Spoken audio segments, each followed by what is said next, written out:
Welcome back to the channel. This video is going to be an update on the mining room, update number 3. I'm going to show you what machines I have in there, any adjustments I've made, and all of that. So let's get into it. Okay, we're entering the secret location of the mining room. Top secret. This is it.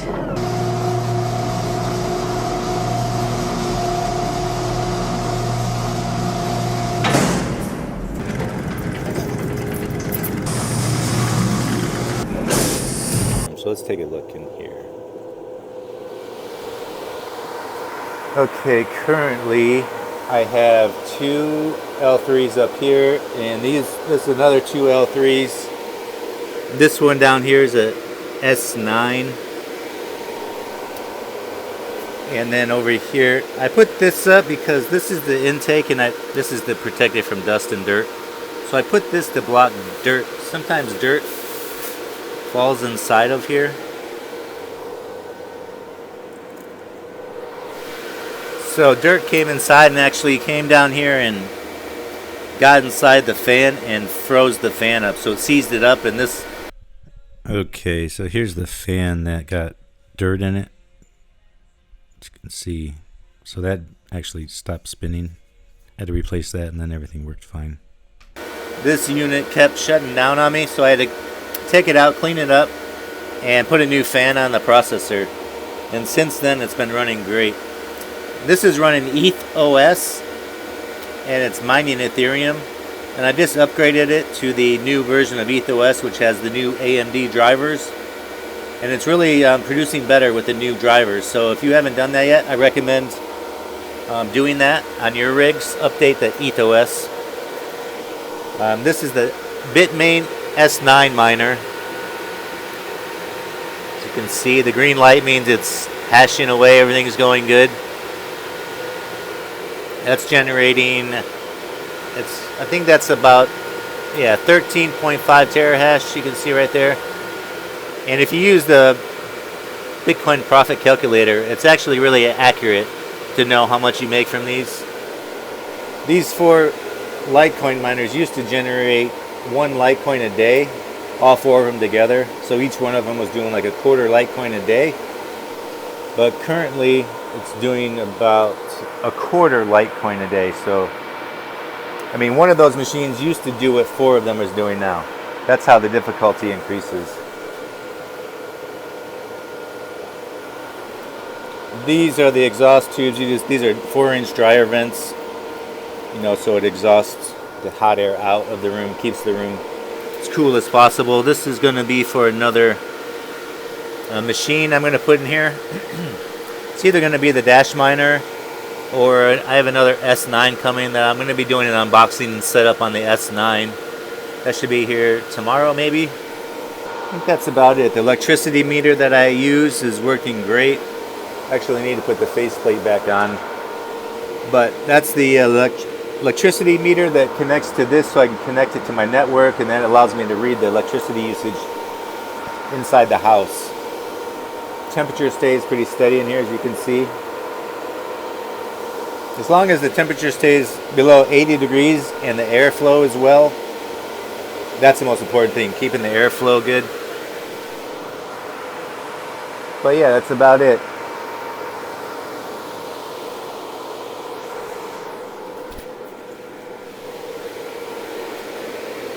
This blocks the dirt, and put that back. You can see the flow. Air is strong. But as I close the door, you can see how the flow slows down a little bit. So I do need to increase the airflow. So this is the outside currently. I have not finished the stucco yet because I need to make some adjustments. So this here is the intake. That's the air intake for the room that brings air into the room. These 3 over here are exhaust. So they're hooked to the miners that are blowing the hot air outside. And then on this side, this is the AC unit which I will be removing and replacing it with a ground unit, standalone unit. I'll put something on the screen here so you can see what I'm talking about. But okay, so what do we do about that? We got a system. We're going to go with this. This is a split type air conditioner. This unit right here will mount right on the outside wall right there. Yeah. We're going to connect it to outside using these refrigerant line sets right here. Now this will come down to an outdoor unit right here.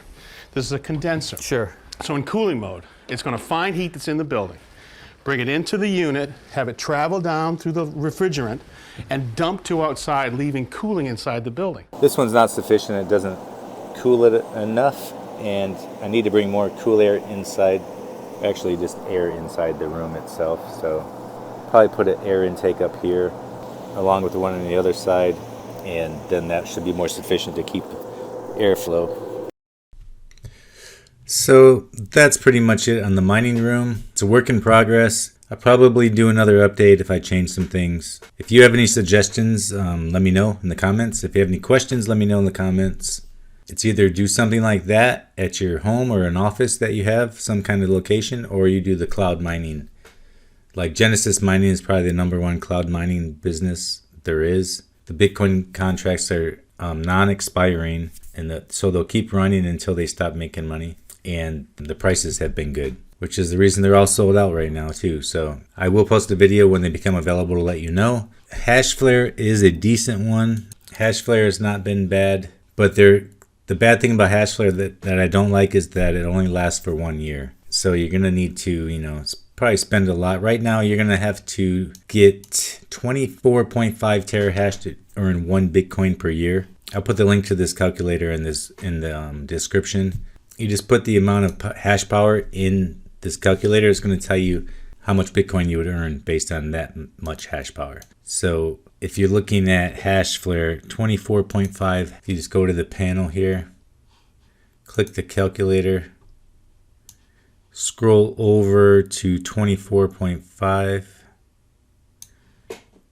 $5,300, pretty much $5,400 for 24.5 terahash, and that's going to earn you 1 Bitcoin, approximately 1 Bitcoin per year. And of course the hash rate will drop. I mean, the difficulty increases, so your hash rate doesn't drop, but it seems like it does because the difficulty increases. So I would say approximately increase your hashing power by 1 terahash a month. Sustain the level that it is with the Bitcoin. That's how it has been. Not that it's saying it's going to stay that way. It could get worse if they come out with new miners that are going to be faster. Then that's going to change things. But that's how it is right now. Increase your hash rate to keep the difficulty away. That's the trick. So you got to add more hash rate periodically to stay on the same level because it's always getting harder. So that's it for this one. Thank you for watching, and I will see you in the next one. Peace.